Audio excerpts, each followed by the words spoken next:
चिराग पासवान के बारे में कहा जा रहा है कि 2025 के विधानसभा चुनाव में चिराग पासवान का कहीं पे निगाहें और कहीं पे निशाना लगाने वाला जो दाव है वो हर किसी को आकर्षित कर रहा है। और चिराग पासवान के इसी दावे पर और पार्टी बता रही है सीएम कैंडिडेट, अंदर का खेल क्या कुछ और चल रहा है या फिर चिराग पासवान कहने के लिए एक बोल रहे हैं कि वो सीएम कैंडिडेट नहीं बनेंगे, लेकिन अंदर खाने में क्या चल रहा है, आइए आज इस रिपोर्ट को जानने की कोशिश करते हैं। नमस्कार, मैं हूं संजीव और आप देख रहे हैं आप तक न्यूज। बता दें कि बीजेपी ने साफ किया है कि नीतीश कुमार मुख्यमंत्री वही होंगे, लेकिन चिराग पासवान बिहार की राजनीति में वापस आना चाहते हैं। चिराग पासवान ज्यादा सीटों की मांग कर रहे हैं, उनका लक्ष्य है बिहार फर्स्ट और बिहारी फर्स्ट का। चिराग नवादा से भी चुनाव लड़ सकते हैं, ऐसी भी बड़ी खबर सामने आ रही है। बिहार में आने वाले विधानसभा चुनाव को लेकर राजनीतिक माहौल गर्मा गया है। बीजेपी की तरफ से कहा गया है कि आगामी बिहार विधानसभा चुनाव में मुख्यमंत्री नीतीश कुमार ही एनडीए गठबंधन का सबसे बड़ा चेहरा होंगे। हालांकि बीजेपी ने किसी भी बड़े नेता की तरफ यह साफ नहीं किया है कि चुनाव रिजल्ट के बाद भी नीतीश कुमार ही मुख्यमंत्री बनेंगे, लेकिन इसी बीच चिराग पासवान की दिल्ली छोड़कर बिहार की राजनीति में वापस आने की इच्छा को कई लोग नीतीश कुमार के लिए सबसे बड़ी चुनौती मान रहे हैं। लोगों का कहना है कि आखिर चिराग पासवान ने ऐसा क्यों किया, आखिर उनके मन में कुछ और चल रहा है और क्या वो करने वाले कुछ और हैं। चिराग पासवान जो एनडीए के सहयोगी लोक जनशक्ति पार्टी रामविलास के नेता हैं, अपनी पार्टी के लिए ज्यादा सीटों की मांग कर रहे हैं। वह विधानसभा की लगभग 45 सीटें चाहते हैं। उनका यह कदम जदयू के लिए सबसे बड़ी मुश्किल खड़ी कर सकता है। सूत्रों के अनुसार चिराग पासवान जानते हैं कि अमित शाह जैसे बड़े नेता ने नीतीश कुमार का समर्थन किया है। वह मुख्यमंत्री के दौड़ में नहीं है, लेकिन वे चाहते हैं कि उनकी पार्टी को चुनाव में अच्छी सीटें मिले और वह आगे बढ़े। चिराग पासवान ने सोमवार को विधानसभा चुनाव लड़ने की इच्छा जताई है। उन्होंने कहा कि मैं लंबे समय तक केंद्र की राजनीति में नहीं रहना चाहता, मैं बिहार और बिहार के लोगों के लिए राजनीति में आया हूं। उनका कहना था कि मैं बिहार फर्स्ट और बिहारी फर्स्ट के अपने विजन को आगे बढ़ाना चाहता हूं, जिसके लिए मुझे बिहार लौटना ही होगा। चिराग पासवान ने यह भी कहा कि अगर राष्ट्रीय नेताओं के चुनाव लड़ने से पार्टी को फायदा होता है तो वे मजबूती के साथ चुनाव लड़ेंगे। इससे एनडीए को बिहार में मजबूत होने में और ज्यादा मदद मिलेगी। वहीं सूत्रों के अनुसार चिराग पासवान चुनाव को लेकर काफी गंभीर है। उनके जीजा और पार्टी के सांसद अरुण भारती ने भी बार बार कहा है कि वे किसी आरक्षित सीट से नहीं बल्कि सामान्य सीट से चुनाव लड़ेंगे। वे समाज के हर वर्ग का नेता हैं और उसका प्रतिनिधित्व। लोजपा रामविलास के सूत्रों ने बताया कि चिराग की घोषणा से पहले ही एजेंसियों के जरिए सर्वे कराया जा रहा था। इसका मकसद ऐसी सीट खोजना था जहां से चिराग बड़ी जीत हासिल कर सके। इससे एनडीए को भी फायदा होगा। चिराग पहले जमुई और हाजीपुर जैसे आरक्षित सीटों से लोकसभा का चुनाव जीत चुके हैं। हाजीपुर सीट पर उनके पिता रामविलास पासवान चुनाव लड़ते थे। अब चर्चा है कि चिराग पासवान नवादा जैसी सामान्य सीट पर भी ध्यान दे रहे हैं।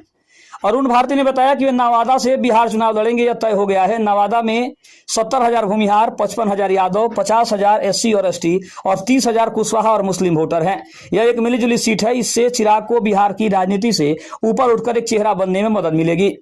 चिराग पासवान की इन योजनाओं पर बिहार बीजेपी के अध्यक्ष दिलीप जायसवाल ने कहा कि हर गठबंधन के नेता को अपनी पार्टी चलाने का अधिकार है, हमें इस पर टिप्पणी करने की कोई जरूरत नहीं है। लेकिन सवाल यह है कि चिराग पासवान अभी इतना जोर क्यों लगा रहे हैं और क्या उन्हें 45 सीटें मिल पाएंगी, ये सबसे बड़ा सवाल है। चिराग के करीबियों का कहना है कि उन्हें लगता है कि नीतीश कुमार की सेहत उन्हें पूरा कार्यकाल पूरा करने नहीं देगी। अगर एनडीए सत्ता में लौटती है तो चिराग को उप मुख्यमंत्री बनने का एक बड़ा मौका मिल सकता है।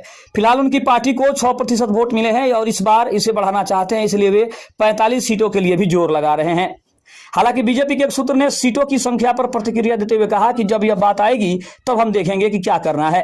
उन्होंने कहा कि गठबंधन में हर किसी को मांग करने का अधिकार है। पिछली बार बीजेपी और जदयू के बीच सीटों का बंटवारा होने के बाद बीजेपी को मुकेश सहनी के नेतृत्व वाली वीआईपी जैसी छोटी पार्टियों को भी अपनी सीटों में से देनी पड़ी थी। अब कहां जगह है, लेकिन हाँ, जब सही समय आएगा तो हमारे नेता खुले दिमाग से इस पर बात करेंगे। 2020 के चुनाव में जदयू ने 115 सीटों पर चुनाव लड़ा था, लेकिन केवल 43 सीटें जीती थी। वहीं बीजेपी ने 110 सीटों पर चुनाव लड़ा और 71 सीटें जीती। वहीं अगर बात करें तो हिंदुस्तान अवाम मोर्चा ने 7 में से 4 सीटें जीती थी। वीआईपी ने 11 में से 4 सीटें जीती थी, जिससे एनडीए का स्कोर 125 हो गया था। एलजेपी को एनडीए का हिस्सा थी, चुनाव से पहले गठबंधन से अलग हो गई थी और आरएलएसपी भी गठबंधन का हिस्सा नहीं थी। चिराग पासवान की रणनीति से बिहार की राजनीति में हलचल मची हुई है। वो अपनी पार्टी को मजबूत करना चाहते हैं और सरकार में बड़ी भूमिका निभाना चाहते हैं, लेकिन बीजेपी और जदयू के लिए देखना होगा कि वे चिराग की मांगों को कैसे पूरा करते हैं।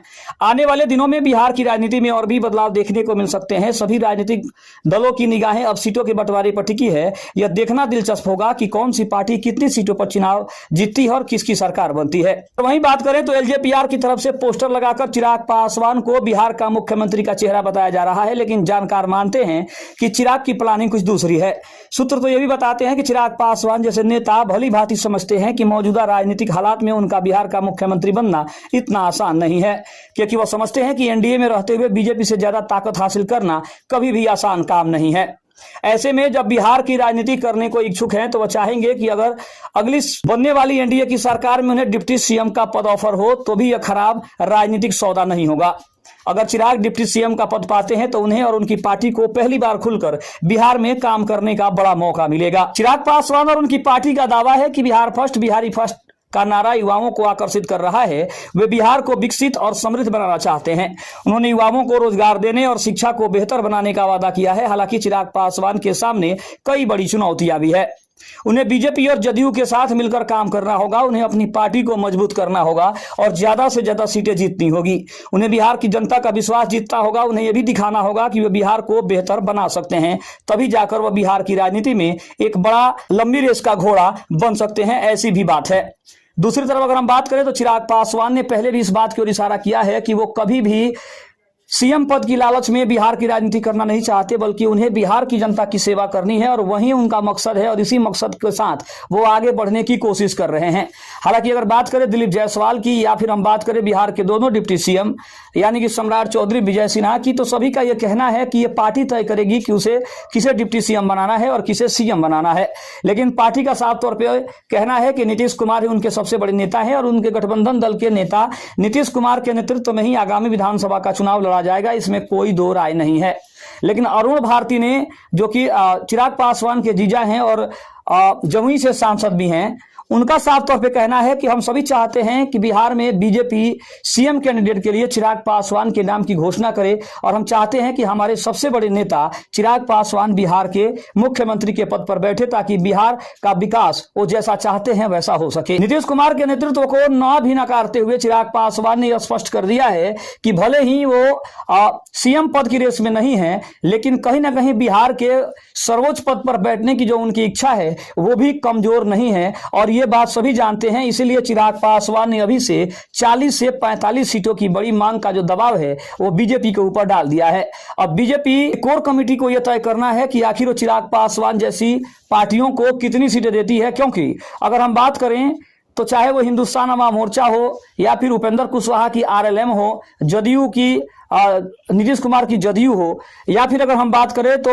एनडीए के और भी जो गठबंधन दल हैं उनको अगर देखा जाए तो कहीं ना कहीं सभी पार्टियों ने अपनी अपनी सीटों का हिसाब किताब पहले से तय कर लिया है। लेकिन चिराग पासवान ने अभी भी अपने पत्ते नहीं खोले हैं। इससे साफ है कि चिराग पासवान किसी भी कीमत पर सीटों की संख्या कम करना नहीं चाहते हैं और यही कारण है कि चिराग पासवान बार बार ये कहते नजर आ रहे हैं कि उन्हें बीजेपी के जो सर्वोच्च अधिकारी हैं उनके जवाब का इंतजार है, उन्हें प्रधानमंत्री नरेंद्र मोदी के जवाब का इंतजार है, इसके अलावा अमित शाह के जवाब का उन्हें इंतजार है। क्योंकि बीजेपी के तरफ से जिस तरह की बयानबाजी की जा रही है उससे स्पष्ट है कि नीतीश कुमार ही बिहार के मुख्यमंत्री बनेंगे और उन्हीं के नेतृत्व में चुनाव लड़ा जाएगा। लेकिन चिराग पासवान को पता है कि नीतीश कुमार के स्वास्थ्य को देखते हुए उनका कार्यकाल पूरा नहीं होगा। अगर इसी बीच कोई बड़ी घटना होती है या फिर कोई बड़ी राजनीतिक घटनाक्रम होता है तो क्या उसमें चिराग पासवान फिट बैठेंगे, इसके ऊपर चिराग पासवान की निगाहें लगी हुई है। खबर आपको कैसी लगी कमेंट में जरूर बताइएगा। तब तक के लिए धन्यवाद। जय हिंद, जय भारत।